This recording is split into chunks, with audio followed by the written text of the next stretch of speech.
Good morning students. Today we are going to see experiment number 1 which is given in your journal. So true solution, suspension and colloid. This is the aim of the experiment. Preparation of true solution of common salt, sugar and alum. So today we are going to see preparation of true solution of common salt and sugar. Alum you can do at home. A suspension of soil, chalk powder and fine sand in water. So I am going to take chalk powder and sand. A colloidal solution of starch in water and egg albumin or milk in water, and distinction between these on the basis of, means distinction between solution, suspension and colloid on the basis of transparency, filtration criteria and stability. So these three, on the basis of these three we are going to distinguish between solution, suspension and colloids. So for colloids I am going to take starch in water. Okay, so you can do experiment for milk at your home. So for this experiment we have taken 5 beakers which are labeled as A, B, C, D and E, which are 100 ml beakers. Then in this dish we have taken the samples such as sugar, salt, then this is the sand, then this is chalk powder and the paste of starch we have taken. Okay, so starch paste means what we have done, we have taken some water and in that water some amount of starch is added. Okay, and these beakers, in these beakers I have taken 20 ml of water. Okay, so this is the stirrer. With the help of this stirrer we are going to stir the solution. Then now see, we are going to add 1 gram of each sample in this beakers, and the slurry of starch or the paste of starch which we have prepared, we are going to add it in the boiling water.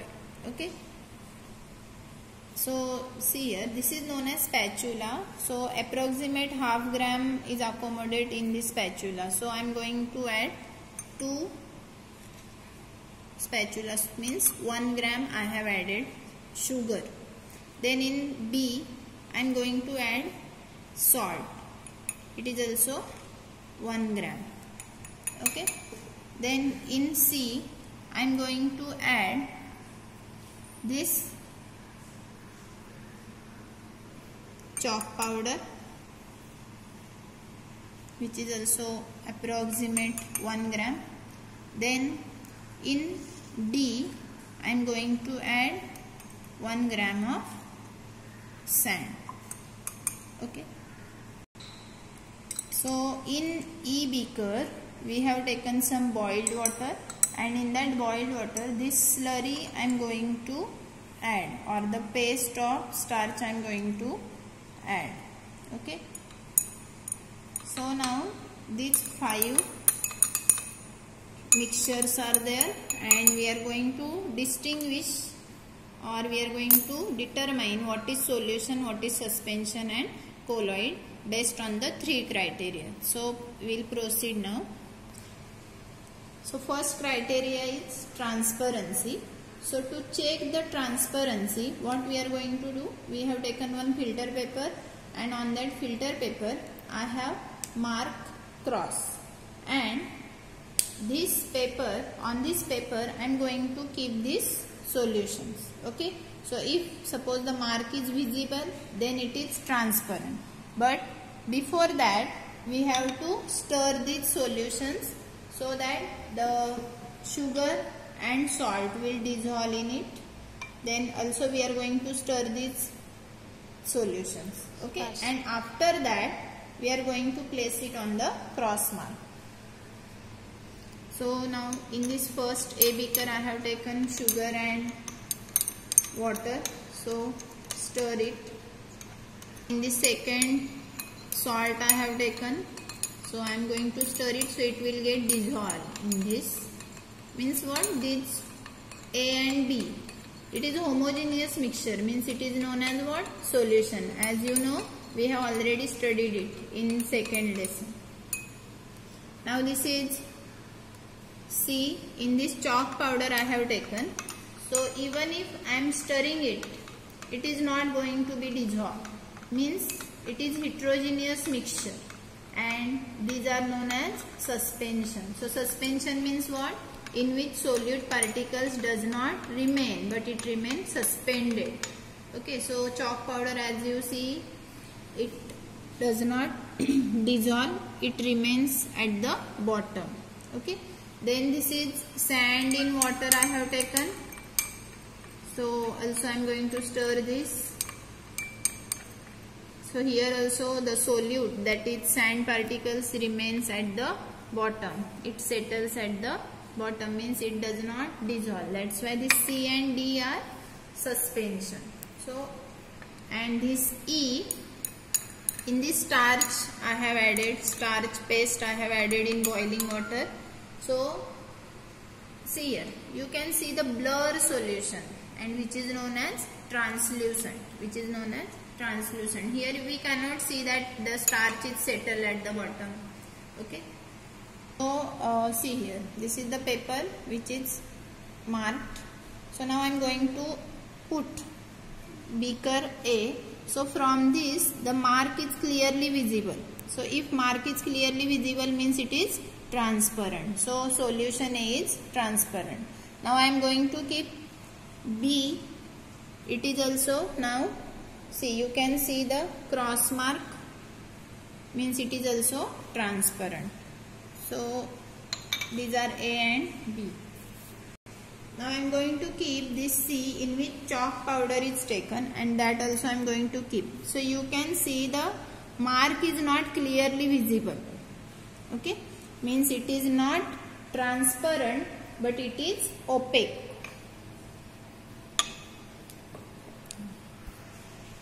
Now this is mixture D, in which sand is taken. Also here you can see the mark is not clearly visible, means it is not transparent, but it is opaque. And this is mixture E, in which starch is taken. Here also the mark is not visible, but we cannot, means it is not transparent, but it is translucent. What I told, translucent means it is blur. Now the second criteria is stability. Okay. Now in this A and B, the solute particles in solution do not settle down. So these are already stable. Means here what happened? The solute particles completely dissolve, right? So they do not settle down at the bottom. Means they are already stable. Now this C and D, in this C we have taken chalk powder, and in this sand we have taken.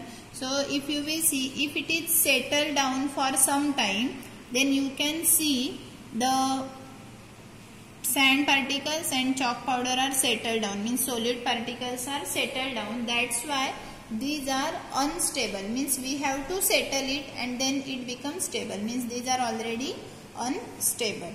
And in this E beaker we have taken starch powder. Here also they do not settle on standing, and that's why these are also stable. So we can call it as these are quite stable. Okay. So now here we have taken one conical flask, and this is funnel. And second criteria we are going to see, that is filtration criteria. Okay. So now I am going to add this A, in which I took sugar, and I am going to filter it.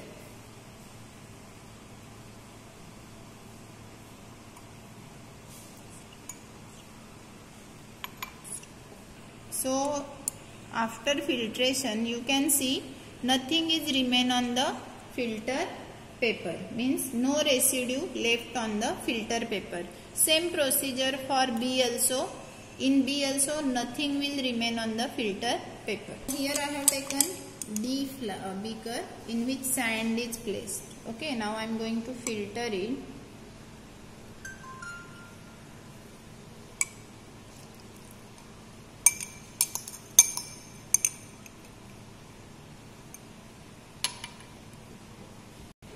So after filtration you can see the sand particles remain on the filter paper, means sand is, this is the suspension. So in suspension what happens? Solid particles remain on the filter paper. See, this is last beaker, that is which contains starch. I am going to filter it.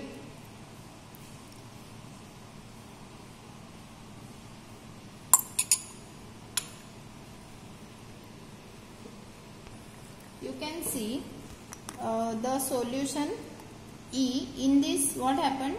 It can pass through filter paper completely and no residue left on the filter paper. Nothing is remain on the filter paper. So you will write this observation. Okay. So solution A, solution B. Don't write for solution C. Solution D, solution E. Don't write for solution F. And after this, now you make the solution D as solution C and solution E as solution D. And this is E, and don't write for solution F. Okay. So this table you are going to draw, and these are the conclusions here. So common salt forms a true solution in water. Sugar also forms true solution because these two get completely dissolved, right? Then don't write for alum, don't write for soil also. Chalk powder forms suspension in water. Fine sand also forms suspension in water because the particles remain on the filter paper and also these are unstable. Then starch forms a colloidal solution in water. Don't write for egg, albumin.